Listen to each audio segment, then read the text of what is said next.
அனைவருக்கும் வணக்கம். இது ஒரு குடும்ப விழாவாக தான் பார்க்குறோம். எல்லாருமே முழு மனசோட வாழ்த்து வந்திருக்காங்க. அதை உணர முடியுது. முதல்ல விக்ரம் சாரை பற்றி சொல்லி ஆகணும்.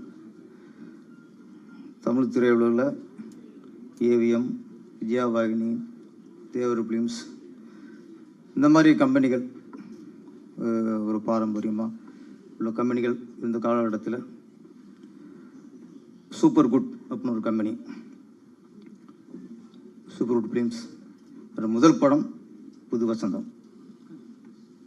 அது போட்ட அஸ்திவாரம் தான் சூப்பர் குட் ஃபிலிம்ஸுங்கிறது பெரிய பேனராக மாறிச்சு. இங்கே நெருக்கி ஒரு 50 படத்தை நெருங்க போகிறாங்க சூப்பர் குட் ஃபிலிம்ஸ். இல்லை 100, ஆமாம் சார், 100 படத்தை நெருங்க போகிறாங்க. ஆமாம், ஏறத்தாழ 25-26 புது இயக்குநர்கள் அறிமுகப்படுத்திருக்காங்க. 40 ஜீவா சார் வச்சு உங்களுக்கு போய் சொல்ல முடியாது, கணக்கு தந்துருக்காரு அவர். ஏற்கனவே 40 இயக்குநர்களை, புது இயக்குநர்களை அறிமுகப்படுத்திருக்காங்க. அதில் நானும் ஒருத்தன். ஆமாம், அதனால் விக்ரம் சாருக்கு நன்றி சொல்லி கொடுக்குறோம். ஆமாம், சூப்பர், நீங்கள் ஸ்ட்ராங் பண்ணீங்க, அதில் என்னை அறிமுகப்படுத்திட்டாங்க. அடுத்து கே.எஸ். ரவிக்குமார் சாரை பற்றி குரு பக்தி, அதுதான் இந்த படத்தோட வெளிப்பாடு நினைக்கிறேன். அது வேணும். முதல்ல சினிமாவில் வந்து குரு பக்தி உள்ளவங்க தான் மிகப்பெரிய வெற்றி அடைய முடியும்.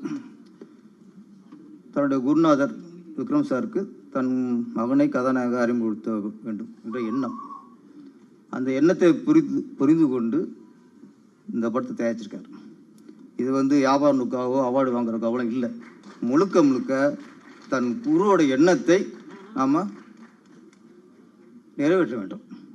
அந்த குரு பக்தி, அதாவது ஒரு குருதட்சணை. இந்த படம் ஹிட்லிஸ்ட் வந்து கே.எஸ். ரவிக்குமார் சாரோட குருதட்சணை தான். அது கண்டிப்பாக அந்த எண்ணத்துக்கும் அந்த நல்ல மனசுக்கும் இந்த படம் மிகப்பெரிய வெற்றி அடையும்.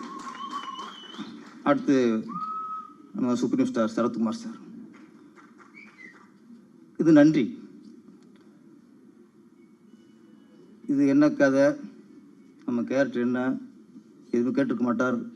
சார் சொன்னார், விக்ரம் சார் பையன் ஹீரோ, ஓகேன்ட்டார். அதான் சார் நன்றி. தனக்கு வெற்றி படம் கொடுத்த ஒரு இயக்குனருக்கு தானாக முன் வந்து கால்ஷீட் கொடுக்குறாரு பாருங்க, அந்த நன்றி. அதனால ஒரு சுப்ரீம் ஸ்டார். இன்னும் இன்னைக்கும் அவருடைய புகழ் இன்னைக்கும் இன்னும் கூடும் அவருக்கு.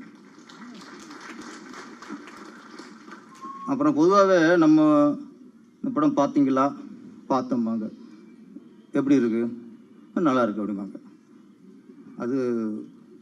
அதில் வந்து 50% உண்மை. ஆனால் படம் பார்த்தவங்க தானாக வந்து நான் அந்த படம் பார்த்தேன், சூப்பராக இருக்குது அப்படின்னு நம்ம கேட்காமனு சொன்னாங்கன்னா அது 100% உண்மை.